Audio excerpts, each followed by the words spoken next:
Alright team, welcome to the video. If you're returning back, it's great to have you back. If it's your first time here, welcome to the AA channel, Amazing Avengers channel. Or my name might be Albert Aldridge, that's what AA stands for. And if you want to learn about how to get lean, get shredded, get abs, the correct nutrition, how to eat with a good diet, from somebody, I kid you not, who could do the hoedown, throwdown routine on inline rollerblades and did it when he was younger when volunteering at a rollerblading club for about 10 years, then make sure you hit the subscribe button as well as the notification bell so you don't miss any of my videos. In today's video, I'm going to be taking you through a great full body CrossFit workout which you can incorporate even if you're doing a more bodybuilding, powerlifting style split.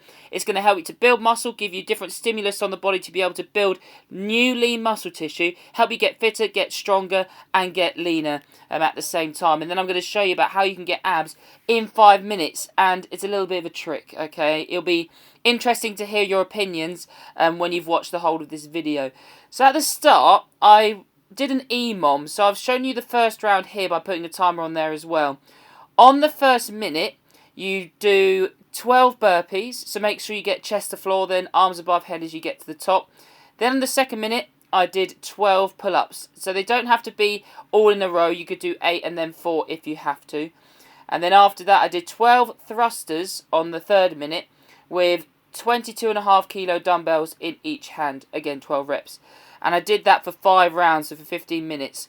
First round's not too bad. Second round is getting a bit worse, but by the third round, your heart rate is really going up.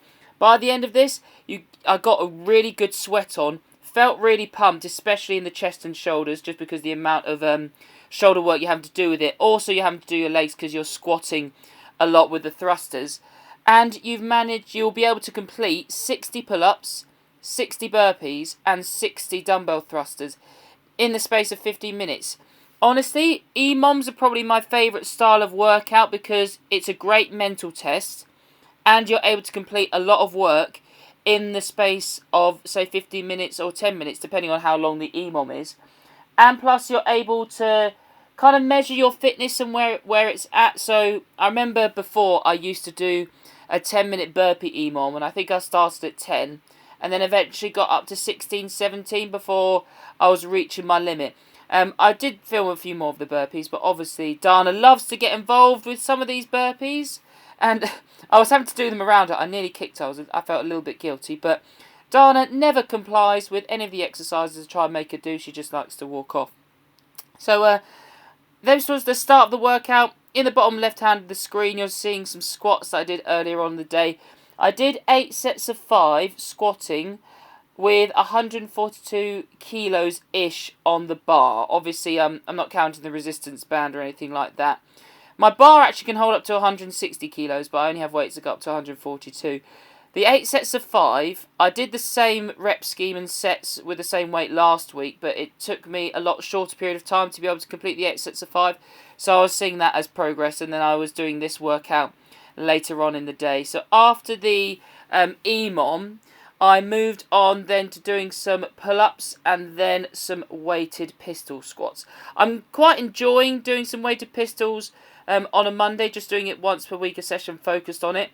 If you can't do a pistol yet, then I would really recommend that you try and start learning how to do one. These were the sets that I was going for. I did 5 sets of 5. I did a set of 5 on my right leg, a set of 5 on my left leg with the 22.5 kilo dumbbell on one of my shoulders.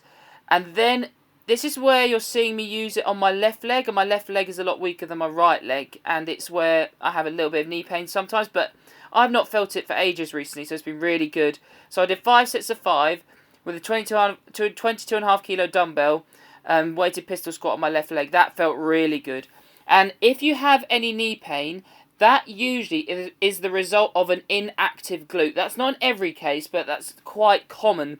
So if you have knee pain, say, in your left side, then what I'd recommend you do is to start learning how to do a pistol squat on your left side by just sitting onto a chair, then standing back up with just your left leg. If you have to put a few extra pillows underneath yourself, that's fine. And then after that, you start putting a step beneath you or something to increase the range of motion, or you start trying to go a bit further to the floor, do negatives, so just bring yourself all the way to the floor with a pistol squat, and then eventually you'll be able to build up to doing a full pistol squat on your left leg. By building up the strength in that left leg, that will help. Your knee pain will still be there to start with, but as you get stronger, persist with it, and then it will get stronger and should take the knee pain away. Now you're seeing here, I want to have a go, and again, it looks hilarious, me trying to, because it just looks like I'm doing some pulses.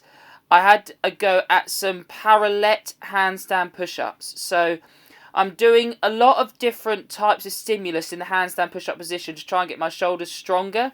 And this is a way of doing it. Some parallel handstand push-ups, and I also did some ladder handstand push-ups, pike ones, which you just saw there previously. The time now currently is 3:45. I've just finished training, my own training for Monday, which is good. And I'm about to go and do a PT session at 5:15, and hopefully it's not going to rain. It's been about, I think, 10 weeks since I had a haircut. So I'm really starting to feel it now. My fringe gets quite long, and then the thickness just sets in. So I would like a haircut pretty soon, but I think I'm going to wait till after lockdown. Any of you got hair like Thor yet? Or any of you ladies got hair that's going down to your waistline now? I'm just packing my stuff up, so putting the step ladder away that I use for the handstand pike push-ups. And now I'm going to go get some food before going off to do personal training. Sorry for being so close to my mouth. My breath does smell a little bit.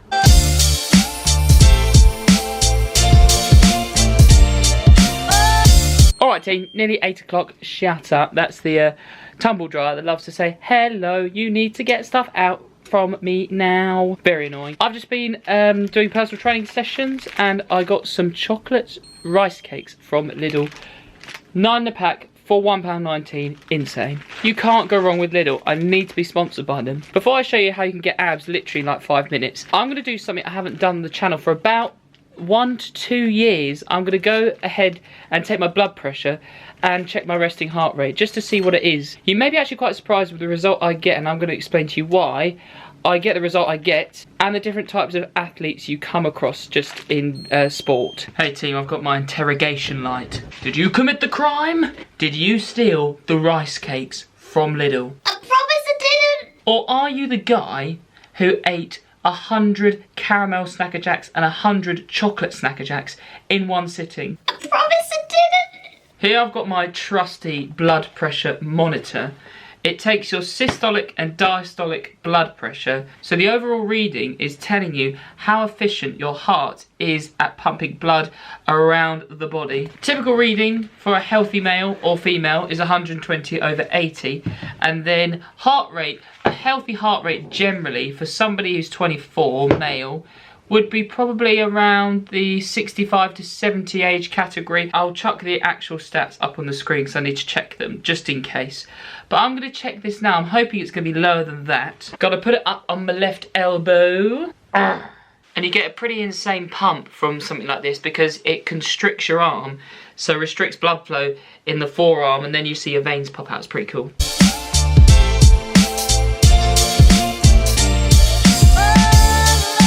Here we go. A few moments later. Okay, this is slightly weird. I got 148/100, and I've no idea why, but my pulse was 59. Let's try for a second reading. And my second reading was 129/71 with a 59 resting heart rate. So I think that just shows that this blood pressure monitor needs to be recalibrated because there were two very different results. But my pulse was the same. Now 59 is fairly low, but not as low as some athletes. And what I want to explain is that aerobic athletes are typically a lot lighter body weight wise. So they tend to be about 60 kilograms-ish, if I'm talking very generic here. So because they have a lighter body mass, there's less body mass to shift as they are running, so typically they have a lower, much lower resting heart rate just because there's less of them. But myself, the aim at the moment is to be powerful, be strong, but also have good endurance. So I'm still able at the moment to, my prediction is to be able to do a sub 90-minute half marathon, which I will eventually test. I'm pretty close to that. So my aerobic endurance is still pretty good, but I'm 81 kilos because I want to be strong. And because there is more of me, that means that an aerobic athlete sometimes can be as low as like 35, 40 for a resting heart rate, but I'm 59, and again, because of being that bit heavier, I'm 21 kilos heavier probably than the average male Olympic long distance runner. That's a lot more body mass to have to look after. So it depends what your goal is. If it's to be an aerobic athlete, then you'll typically have a lower heart rate. But if you want to be a more powerful athlete, just focusing on shifting heavy loads, but I'd recommend obviously still doing cardiovascular fitness to maintain your health, then you will have a higher resting heart rate because there is more of you, more muscle tissue, more fat tissue, more of everything.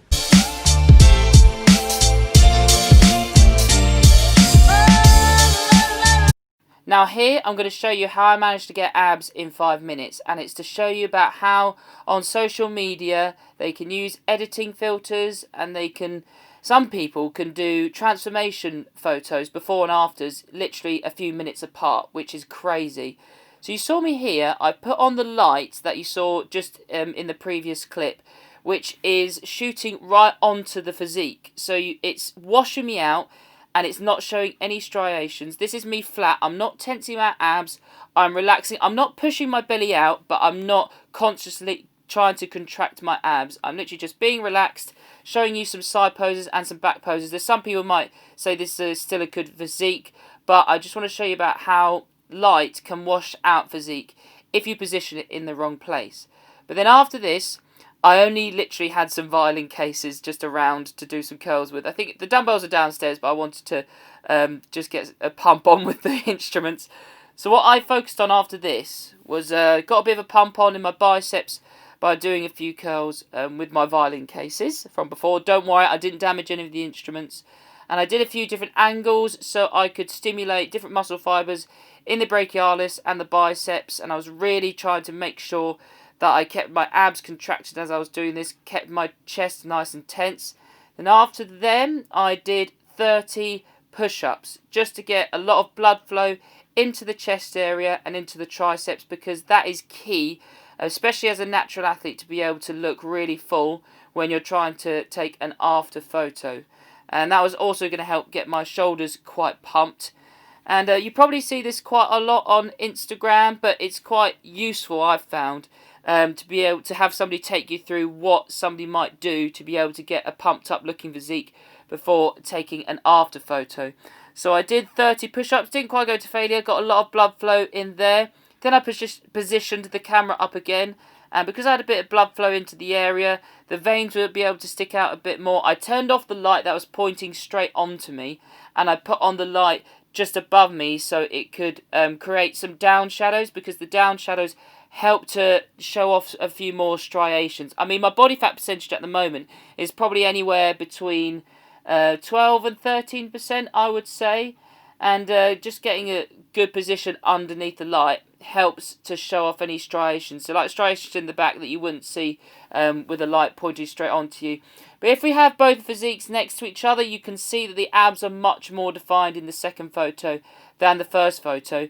And it looks like a good maybe 3 to 5% difference in body fat percentage between the two photos, even though they are taken literally a few minutes apart. It's just to give you an idea of what social media can do and what people can do when trying to take before and after transformation photos. Guys, thank you so much again for watching the video. It's been great to have you. Please let me know what videos you'd like to see in the future, and I'll see you in my next one.